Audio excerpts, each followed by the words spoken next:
بسم اللہ الرحمن الرحیم۔ السلام علیکم ناظرین، آج ہم آپ کو بتائیں گے دنیا کے 7 عجوبوں کے بارے میں۔ تو آئیے شروع کرتے ہیں۔ سن 2000 میں ایک تحریک شروع ہوئی جس میں 200 موجودہ عمارتوں میں سے 7 عجوبے تجویز کیے گئے۔ سب سے پہلا عجوبہ ہے گریٹ وال آف چائنا۔ یہ چائنا کے شہر بیجنگ کی مشہور قدیم جگہ ہے۔ یہ چائنا کی ریاستوں کو باہر کی طاقتوں سے محفوظ رکھنے کے لیے تعمیر کی گئی۔ چائنا کی ریاستوں کی جانب سے بہت سی دیواریں 7ویں صدی عیسوی میں تعمیر کی گئیں۔ کچھ دیواریں مزید تعمیر کر کے کنگ شی ہیونگ کے احاطے تک ملائی گئیں۔ مختلف ادوار میں جو بھی بادشاہ یا حکمران آئے وہ یہ دیوار تعمیر کرواتے رہے، لیکن منگ کی سلطنت نے سب سے مشہور حصہ تعمیر کروایا۔ دوسرا عجوبہ ہے چچین اٹزا۔ یہ میکسیکو میں واقع یوکیٹن میں مایا تہذیب کی باقیات ہیں۔ یہ ایک بہت بڑا اہرام ہے جسے ایل کیسٹیلو یا ٹیمپل آف کلکلکن کہا جاتا ہے۔ اس پہ لگے گریفائٹ کے پتھر کسی بہت قدیم عمارت کی عکاسی کرتے ہیں۔ رات میں ہلکی موسیقی اور خوبصورت روشنیاں اس عمارت کو 4 چاند لگا دیتی ہیں۔ یہاں سب سے بڑے پانی کے ذرائع کنوؤں سے حاصل ہوتے ہیں اور یہاں چاروں اطراف میں بے شمار کنویں ہیں اور ان سے بے شمار پانی کے نکاس کی لائنیں ہیں۔ اسی وجہ سے اس کا نام چچین ہے۔ چی کا مطلب منہ ہے اور چین کا مطلب کنواں ہے۔ یہاں کے رہائشی مایا تہذیب نے اسے یہ نام دیا۔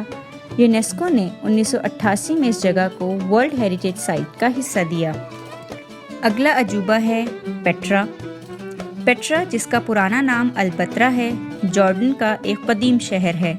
جارڈن بھی ایک خاص اہمیت کا حامل ملک ہے جس کا پرانا نام اردن ہے۔ پیٹرا جنوبی جارڈن کا ایک قدیم شہر ہے۔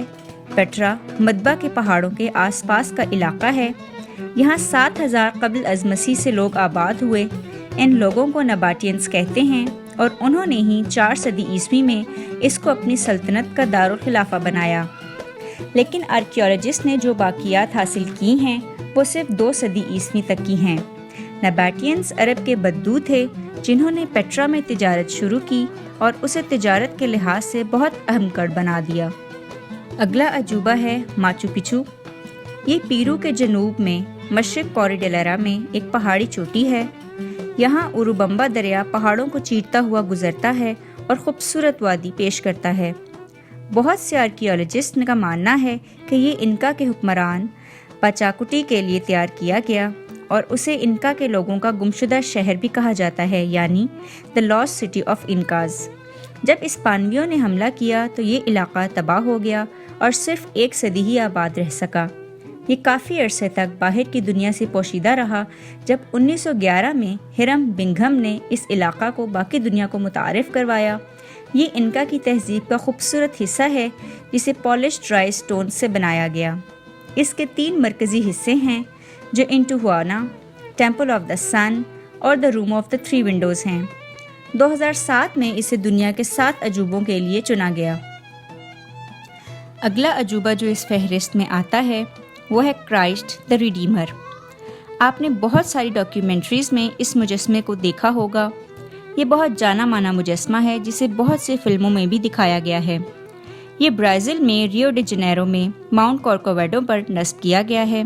اسے 1931 میں مکمل کیا گیا، جس کی لمبائی 98 فیٹ یعنی 30 میٹر ہے اور ایک ہاتھ سے دوسرے ہاتھ تک کی چوڑائی یا وایا 92 فیٹ یا 28 میٹر ہے۔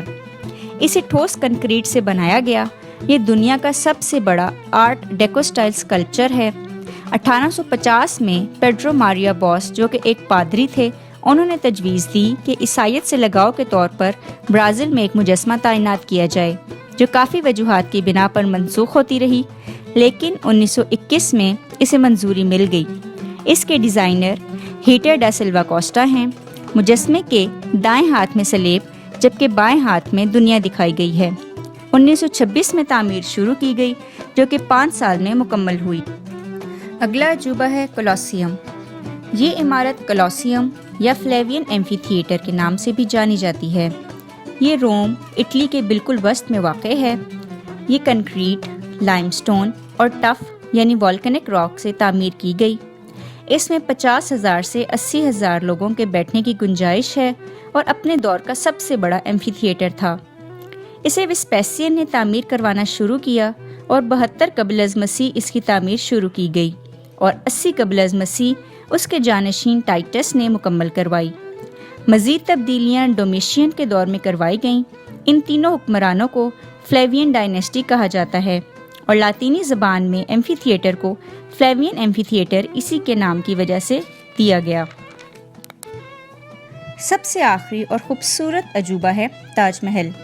یہ بھارت کے شہر آگرہ میں واقع خوبصورت عمارت ہے جو کہ دریائے جمنا کے کنارے پر تعمیر کی گئی۔ 1632 میں مغل بادشاہ شاہ جہاں نے اپنی محبوب زوجہ ممتاز محل کی یاد میں بنوایا تھا۔ اسے سفید سنگ مرمر سے بنایا گیا جو اس کی دلکشی کو مزید چار چاند لگا دیتا ہے۔ 42 ایکڑ کے احاطے میں بنایا گیا جس میں مسجد، خوبصورت باغ اور گیسٹ ہاؤس شامل ہیں۔ اس وقت 1693 میں تاج محل مکمل ہوا جس پر 32 ملین روپے کی لاگت آئی۔ استاد احمد لاہوری نے اس کا نقشہ پیش کیا۔ اسے جویل آف مسلم آرٹ کہا جاتا ہے اور مغل ادوار کے حسین آرکیٹیکچر اور انڈیا کے خوبصورت ماضی کی جھلک دکھاتا ہے۔ اسے 2000 سے 2007 کی تحریک میں 7 ونڈرز آف دا ورلڈ کی فہرست میں شامل کیا گیا۔ بہت شکریہ۔ اگر آپ کو ہماری اس ویڈیو کی وجہ سے کچھ معلومات ملی ہیں تو ہماری ویڈیو کو لائک کریں، شیئر کریں، کمنٹ کریں، سبسکرائب کریں اور ہمیں مزید ویڈیوز بنانے کا موقع دیں۔ بہت شکریہ۔ اللہ حافظ۔